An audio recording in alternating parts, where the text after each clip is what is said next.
Hello everyone, welcome to my channel. आज हम start करने वाले हैं हमारा कंप्यूटर साइंस का 17 जून 2023 का पेपर। ठीक है, तो इसके अंदर हम पार्ट 4 कवर करेंगे। 75 क्वेश्चन तक हम पढ़ चुके थे। Now we will discuss about question number 76। Consider the following statements. आपको देखने कुछ स्टेटमेंट्स गिवन है, विच इज करेक्ट, है ना। तो पहला स्टेटमेंट से C fuzzy means a cluster is supervised method of learning. This is wrong. जो सी फजी का मतलब क्या होता है, clustering is supervised method of learning, है ना, तो this is wrong. PCA is used for dimension reduction, है ना, तो this is true. A priori is not a supervised technique. This is also true.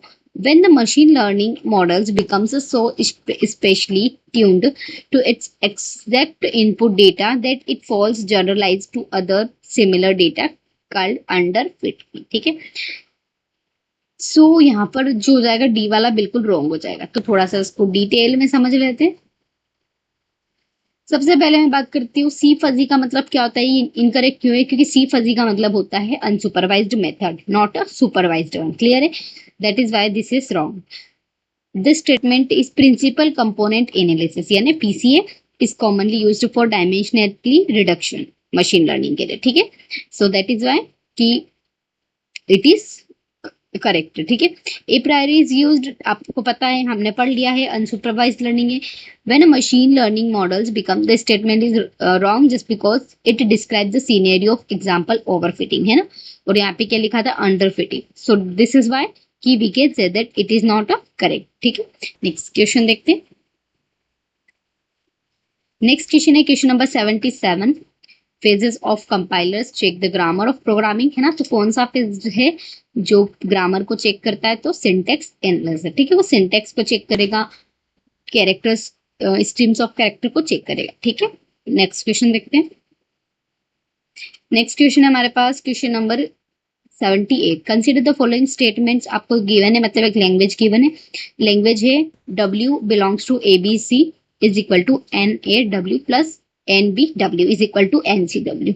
So this is context free but not linear just because, क्योंकि आप जानते हैं कि अगर इसमें हमको, मतलब हमको मेमोरी सेव करने की जरूरत पड़ रही है, क्योंकि आपके पास दो एलिमेंट है और आप उनको सब करके किसी में भी सेव कर रहे हो, किसी में स्टोर कर रहे हो, तो वहां पर आपको वन मेमोरी की नीड लग रही है। ठीक है, सो दैट इज वाई कि it is context free but not linear, है ना। तो नॉट लीनियर का मतलब होता है कि नॉट रेगुलर। क्लियर है? नेक्स्ट क्वेश्चन देखते हैं।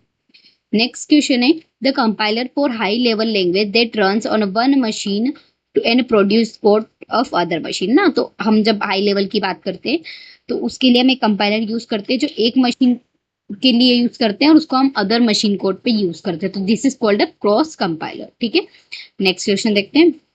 नेक्स्ट क्वेश्चन है what is the 4+4 fit binary fixed point evaluated of -3.7210। ठीक है, तो इसको सॉल्व करने के लिए हमें सिंपली बाइनरीज फॉर्मेट्स आने चाहिए। तो सबसे पहले अगर मैं इंटीजर पार्ट को सॉल्व करती हूँ यानी स्टार्टिंग के, तो -3 को आप जानते हैं क्या लिख सकते हो? 4 डिजिट में 1 1, लेकिन हम आगे क्या लिख देंगे? 0 0। क्लियर है? लेकिन एक कंडीशन यहाँ पे फंस गई, दैट इज की माइनस। अगर ये माइनस नहीं होता ना तो ये हमारा करेक्ट होता, लेकिन माइनस है तो दैट इज वाई क्या हो जाएगा? इसको 2 कॉम्प्लीमेंट करना पड़ेगा। तो करते हैं, तो 1 1 और 0 0। ठीक है, अब आगे देखते हैं फ्रैक्शन पार्ट को। फ्रैक्शन पार्ट में आपके पास 0.7 मतलब 7.2 है, लेकिन आप अगर आप पॉइंट डायरेक्टली हम नहीं लिखते हैं तो उसके आगे हम 0 लगा देते। क्लियर है? तो आप जब इसके साथ मल्टीप्लाई करोगे, हम इसको डेसिमल में कन्वर्ट कर रहे हैं, तो आप इसमें मल्टीप्लाई करोगे 2 का तो आपको फर्स्ट वैल्यू मिलेगी 1। ठीक है, फिर आप जब ये आपका जो करेक्ट ये आएगा, इसमें आप वापस 2 का मल्टीप्लाई करोगे तो आपको मिलेगी 0.88। तो फर्स्ट वैल्यू हम 0 ले लेंगे। फिर 0.88 में आप मल्टीप्लाई करोगे 1.76, तो करेक्ट आंसर क्या आ जाएगा यहाँ पे? मतलब हमको फर्स्ट वाली डिजिट उठानी है। ठीक है, एंड अगेन आपको फर्स्ट वाली डिजिट उठानी है। तो यहाँ से 1011। ठीक है, सो पहले हमारे 4 डिजिट ये आई थी और बाकी की 4 डिजिट ये आ गई। ठीक है, सो यही हमारा करेक्ट आंसर होगा। ठीक है, नेक्स्ट क्वेश्चन देखते हैं। नेक्स्ट क्वेश्चन हमारे पास लेट एक्सो, जो आपको यहाँ पे एक साइन दे रखा है, it is operation of XOR, let 1 and b denoted binary constraints and if booleans expressions over two variables p and q। आपको एक फंक्शंस गिवन है, which one of the following is equivalent to f। ठीक है, तो हमको इसको पूरा properly solve करना पड़ेगा। समझ में आ रहा है? तो देखो सबसे पहले हम इसको सॉल्व करते हैं। एक्सोर आपको ऑपरेटर दे रखा है कम्यूटेटिव एंड एसोसिएटिव के लिए, ए एक्सोर बी, और आपको ये वैल्यू गिवन है, ठीक है। तो जब आप इसको पूरा डायरेक्टली सॉल्व करोगे ना, इसके सॉल्यूशंस में देख सकते हो आप, it's like F P Q आपको पूरा दे रखा है। यहाँ पर जब आप इसके साथ एक्सोर करोगे तो आपको वैल्यू क्या मिलेगी, 0, बाकी सब एज इट इज आ जाएगा। फिर अगेन आप इसके साथ 0 को एक्सोर करोगे तो आपको क्या मिलेगा, अगेन 0, ठीक है। तो इस टाइप से हम जब सॉल्व करते जाएंगे तो हमें यहाँ पर लास्ट में वैल्यू मिलेगी Q complement XOR P. Clear है। अब इसके बाद हम क्या करेंगे, तो आप जानते हो कि हम यहाँ पर आप सिंपली इसमें P P plus P dot P dash का, एक सेकेंड, पी और पी डैश का मल्टीप्लाई कर सकते हैं, आप जानते हो, ठीक है। जब हम ये सब करेंगे तो हमको मिलेगा लास्ट में पी एक्सोर क्यू का कॉम्प्लीमेंट, ठीक है। So that is the correct answer, ठीक है। नेक्स्ट क्वेश्चन देखते हैं। नेक्स्ट क्वेश्चन है हमारे पास, z plus denote the group of all integers under the addition, then the number of all automorphism of z plus is, है ना। तो यहाँ पर 2, कितने इंटीजर्स और ग्रुप नंबर ऑफ ग्रुप्स होंगे, 2 होंगे, ठीक है। सो देख सकते हैं आप, अगर मैं आपको डायरेक्टली ही इसका एग्जांपल बताऊं तो both of this homomorphism, in fact auto homomorphism जो होती है वो बाइजेक्टिव होती है, यानी उसमें 1 1 और ऑन टू दोनों होगा। तो देखो बाइजेक्टिव में ना 1 1 तो होगा ही होगा, लेकिन ऑन टू भी होगा, इसीलिए हम यहाँ पे मैक्सिमम ग्रुप्स कितने लेंगे, 2, जस्ट बिकॉज बाइजेक्टिव होती है, ठीक है। ये बाइजेक्टिव के लिए दे रखा है।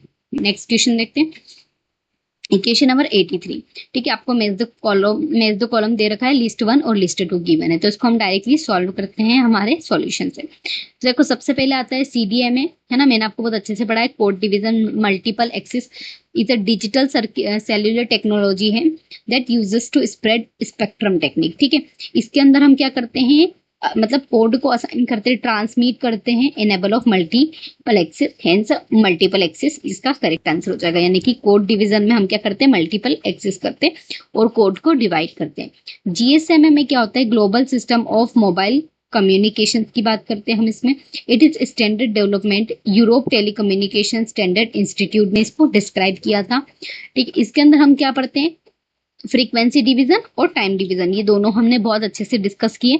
तो it is a part of global system mobile communication. Clear है। नेक्स्ट देखते हैं हम आगे, UTMS और वाईफाई। तो UTMS क्या होता है, यूनिवर्सल मोबाइल टेलीकम्युनिकेशन सिस्टम, जहां पर आप 3rd जनरेशन में इसकी बात करते हो, ये भी एक मोबाइल सेल्युलर टेक्नोलॉजी का ही पार्ट होता है। क्लियर है। तो दिस इज अबाउट दिस, है ना। इट इज अ कैपेबिलिटी, इसकी जो कैपेबल क्या होता है कि हाई डेटा ट्रांसफर करता है, ठीक है। It is non offering constant set of services mobile computing phones user in respective of peoples, ठीक है।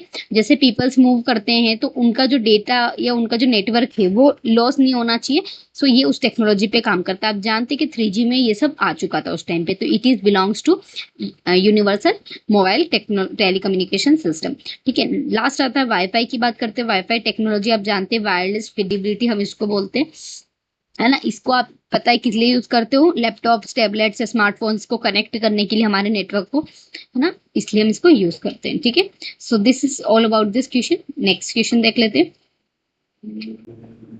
क्वेश्चन नंबर 84 देखते हैं। कंप्रहेंसिव क्वेश्चन है, IP datagram has arrived with following partial information, the header in hexadecimal, आपको given है ये, ठीक है। What is the efficiency of diagram, हमको बताना है, डेटाग्राम सॉरी। तो आप देख सकते हैं यहाँ पर आपको ये डेटाग्राम का पूरा फॉर्मेट दिखेगा, है ना। ये सब हमको पता होना चाहिए, नॉर्मली हमको गिवन होता है, ये सारी चीज हमको गिवन है। अब हम हमारे सॉल्यूशंस पे आते हैं। तो how could we find the efficiency. तो आप जानते हैं कि देखो टोटल जो डेटाग्राम का है साइज है वो कितना, 84। कैसे हमने कैलकुलेट किया, तो देखो मैं आपको पहले समझा देती हूँ। जब आप 0054 ये जो है ना, इसको आप हेक्साडेसिमल में लिखोगे, ठीक है। ये 45 जो है ये हमारा हेडर साइज हो जाएगा, हेडर लेंथ हो जाएगा, और ये 00054 जो है इसको आप हेक्साडेसिमल में कन्वर्ट करोगे तो इट इज बिलोंग्स टू 84, है ना। जब आप इसको सॉल्व करोगे डेसिमल में तो ये 84 काउंट होगा। क्लियर है। तो हमारा जो टोटल है जो साइज है वो कितना आ जाएगा, 84, ठीक है। तो टोटल साइज 84, और हेडर के साइज, पेलोड साइज कितनी हो जाएगी, 20 बाइट्स। आप जानते हैं क्योंकि इसके अंदर हमको हमारे बाइट को टोटल 20 बिट्स दे रखी है, ठीक है। तो 84 - 20 कितना हो जाएगा 64। ठीक है, अब एफिशिएंसी का फॉर्मूला क्या होता है? एफिशिएंसी का फॉर्मूला होता है payload divided by total size. तो पेलोड हमने अभी निकाला which is 64 divided by total size यानी 84, है ना, इनटू 100। तो आप जब इसको सॉल्व करोगे तो आपके पास क्या आ जाएगा 76। क्लियर है, 76.19। ठीक है, नेक्स्ट क्वेश्चन देखते हैं। नेक्स्ट क्वेश्चन है हमारे पास क्वेश्चन नंबर अगेन से इसी का है, कंपैरिजन का।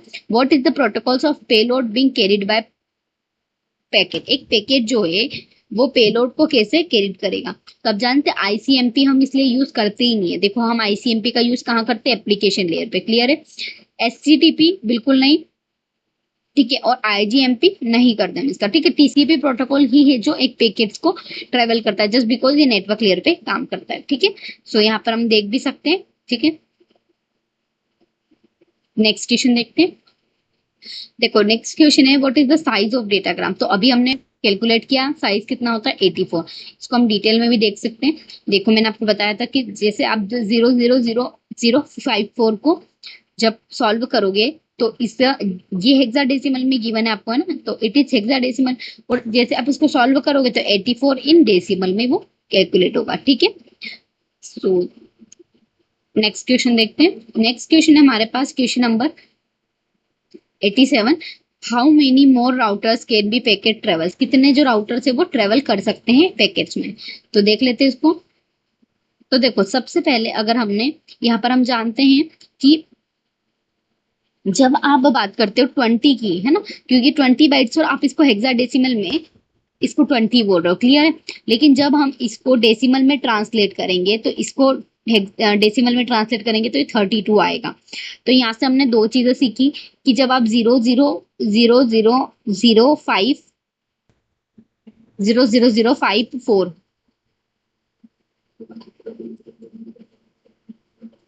0.0054 इसको आप क्या बोल सकते हो?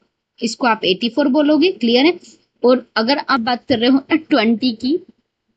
20 की तो इसको हम क्या बोल सकते हैं? 32 इन डेसिमल। क्लियर है, नेक्स्ट क्वेश्चन देखते हैं।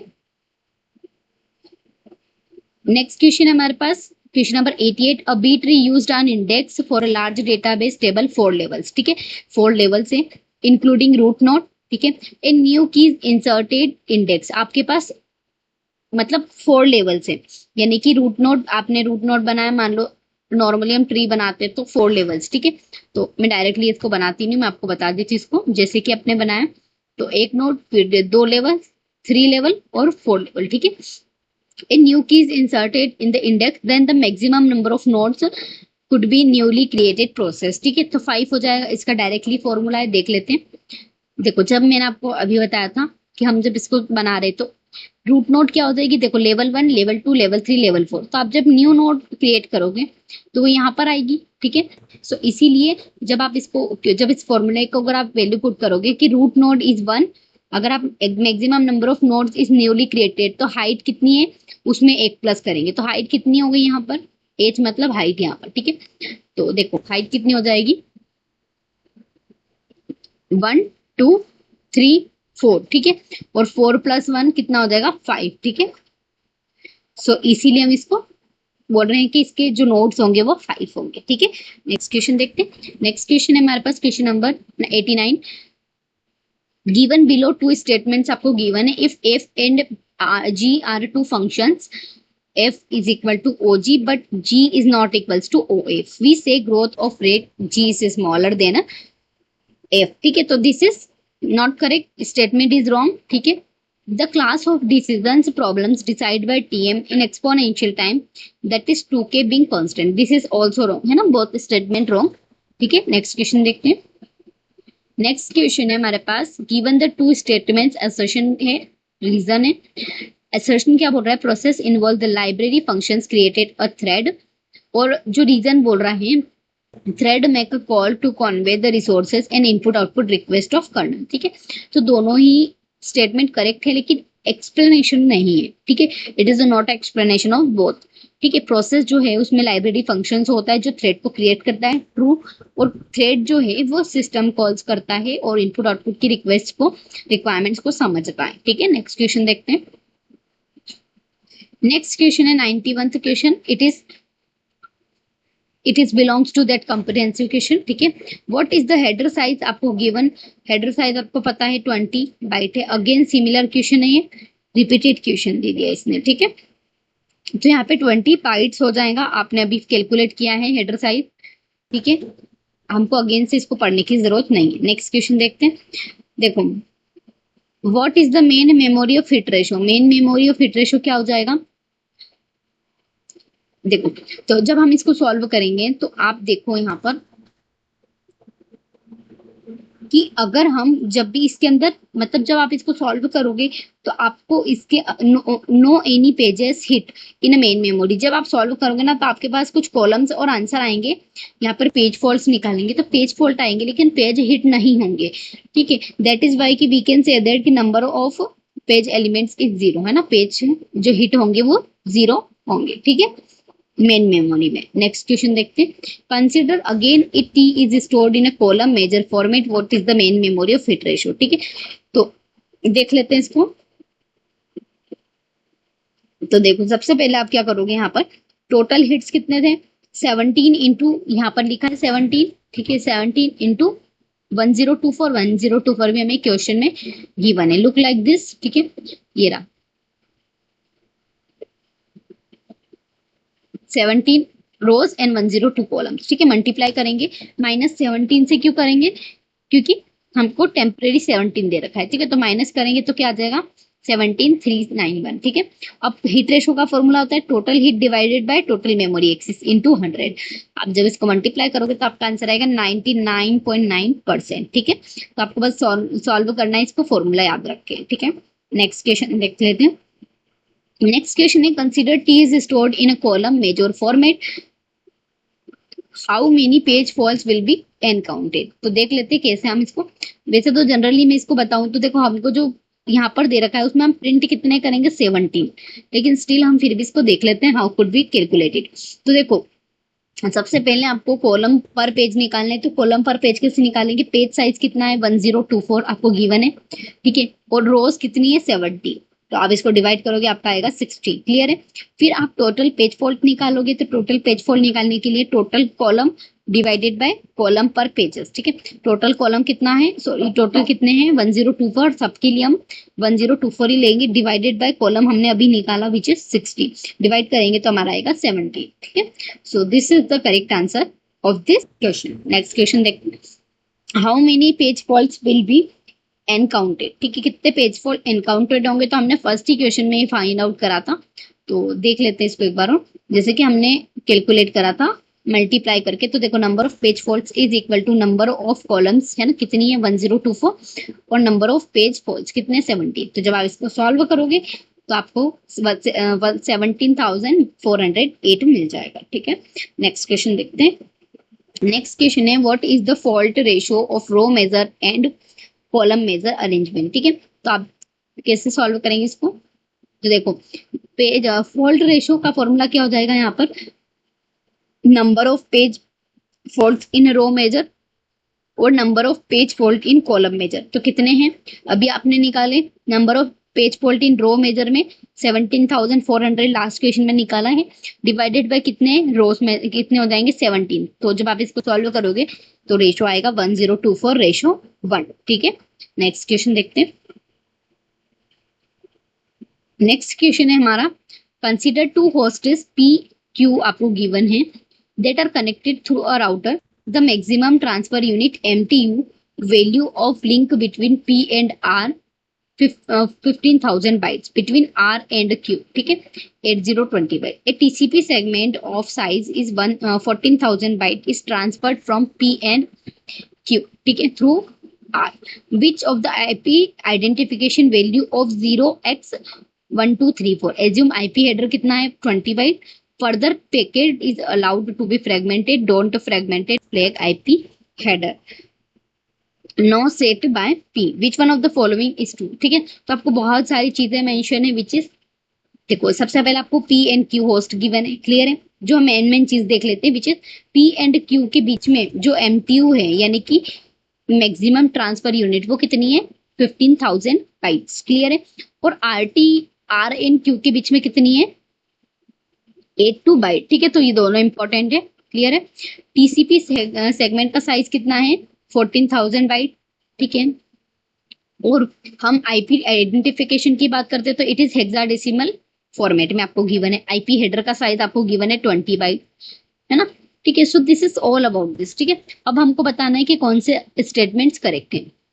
तो two fragments is created are and IP datagram carried the second fragmentation of 620, ठीक है। तो दिस इज करेक्ट। थोड़ा सा एक्सप्लेनेशन देखेंगे हम इसको। The second fragment is lost, then R is resend fragment IP identifications of QX1234. So this is wrong. If the second fragmentation lost, the P requires the resend entire TCP segment. This is true. And TCP destination port can be determined by analyzing the second fragment. This is also wrong. ठीक है, तो देख लेते हैं कैसे हम इसको समझते हैं थोड़ा सा डिटेल में। इसको सॉल्यूशन देख लेते हैं। Two fragments are created are IP datagrams size carrying second fragmented 620 bytes, ठीक है। तो एमटीयू के बीच में जब आप निकालोगे पी और आर के बीच में तो आपको दे रखा था, ठीक है। तो 14,000 प्लस 20 बाइट्स कितना हो जाएगा 1420 बाइट्स, ठीक है। अब जब इसके 20 आपको ऑलरेडी गिवन है, ठीक है, फिर आप क्या करोगे, फिर आप नेक्स्ट आगे क्या करोगे, वो 1 with 80 byte 800 byte plus 20 byte कितना हो जाएगा 820 बाइट्स, ठीक है। एंड अदर रिमेनिंग कितना है 600 और 20 बाइट्स, तो कितना हो जाएगा 620 बाइट्स, ठीक है। सो दैट इज वाई कि इट इज फुलफिल्ड कंडीशन, क्योंकि हमारे पास टोटल कितनी थी 820 और जब हमको मिली तो कितनी थी 620, तो इट इज फुलफिल्ड है ना, इससे कम है। और सी वाला क्यों करेक्ट है, if the second fragmentation lost हो जाता है तो destination Q can't recognize the original TCP because any fragmented lost leads to discarding all fragment. अगर एक भी फ्रेगमेंट लॉस्ट हो जाता है तो वो सभी को डिस्कार्ड कर देगा, ठीक है। So this all about this question थोड़ा लेंथी था but it could be solve, ठीक है। सो नेक्स्ट क्वेश्चन देखते हैं। नेक्स्ट क्वेश्चन हमारे पास, which one of the following is not a property of good systems representations knowledge of particular domain. तो presentation adequacy is not a property of good representation. देखो आपको पता है inferential adequacy is a property of inferential होता है और accuracy efficiency होता है, ठीक है। थोड़ा सा इसको डिटेल में समझ लेते हैं। प्रेजेंटेशन एक्यूरेसी क्या होता है, which is represent the meaning of another system, मतलब अनदर सिस्टम्स के मीनिंग्स को रिप्रेजेंट करने के लिए हम इसको यूज करते हैं। इन्फेरेंशियल मतलब क्या हो जाता है, आप जानते हो कि रीजनिंग के लिए और उसको इन्फेरेंस करने के लिए सपोर्ट करता है। इन्फेरेंशियल अगेन एफिशिएंसी की बात कर रहा है, इट इज क्विकली और एफिशिएंटली सिस्टम को परफॉर्म करने में हेल्प करता है। एक्यूटेस्टिशनल मतलब क्या होता है, it acquire the new knowledge, या फिर वी कैन से दैट कि अडेप्ट टू चेंज इजीली, है ना। कोई भी न्यू एनवायरनमेंट में जाती है तो वो जल्दी से अडॉप्ट कर लेती है ना, एफिशिएंट सिस्टम के लिए होती है। So this is the keywords to remember, it important है। नेक्स्ट क्वेश्चन देखते हैं। नेक्स्ट क्वेश्चन है हमारे पास कोडिंग का क्वेश्चन है। हैश इंक्लूड stdio.h, आपको इंट मेन फंक्शन दे रखा है, टाइप डेफ स्टार पॉइंटर 3, है ना, और आपको 10 एरे में दे रखा है। एरे पॉइंटर x रिटर्न 0, तो x is a pointer, x is an array of 3 pointer, x is an array of 3 function pointer. क्योंकि देखो आप जानते हो कि ये हमको फंक्शन में दे रखी, x की वैल्यू कहाँ है, तो x जो होगी वो तीनों ही पॉइंटर के लिए वर्क करेगी, है ना, 3 फंक्शन पॉइंटर के लिए वर्क करेगी, ठीक है। नेक्स्ट क्वेश्चन देखते हैं। नेक्स्ट क्वेश्चन है, आपको मैच द कॉलम गिवन है, तो देखते हैं इसको सॉल्व करते हैं डायरेक्टली। सबसे पहले आता है सिनेरियो टेस्टिंग। तो आप जानते हैं, देखो सिनेरियो में केस है, सी है, तो आपको पता होना चाहिए यूज केस के लिए इसको यूज करते हैं रियल लाइफ सिनेरियोज के लिए, ठीक है। इंपॉर्टेंट है, आप डायरेक्टली सिनेरियो से भी याद कर सकते हैं। It is used when shopping carts के लिए, रिमूव आइटम के लिए हम स्टेप्स को यूज करते हैं, ठीक है। रिग्रेशन टेस्टिंग का यूज कब करते हैं, जब आप बग्स कर रहे हो, बग्स को फिक्स कर रहे हो, तो आप बार बार उसको रिग्रेशन करके टेस्ट करोगे कि आपने कोई न्यू फंक्शनैलिटी ऐड करी है तो प्रीवियस वाले में कोई चेंज तो ना हुआ, ठीक है। ये देखना हम रिग्रेशन टेस्टिंग में करते हैं, ठीक है। नेक्स्ट जो आगे आता है कंपोनेंट की बात करते हैं। कंपोनेंट टेस्टिंग में हम क्या करते हैं, पर्टिकुलर कंपोनेंट्स को टेस्ट करते हैं, specific parts of components check करते हैं to verify the input output behaviour of text object, इसमें हम मैच करते हैं, क्लियर है। बीटा टेस्टिंग आप जानते हैं, एक्सेप्टेंस टेस्टिंग होती है, it is on the user and, यानी कि कस्टमर एंड पे होती है, ठीक है। So this is all about this question. इसको हम यूजर एक्सेप्टेंस मेथोडोलॉजी भी बोलते हैं, ठीक है। सो आप इसको याद रखें, दिस इज इंपॉर्टेंट, ठीक है। Thank you.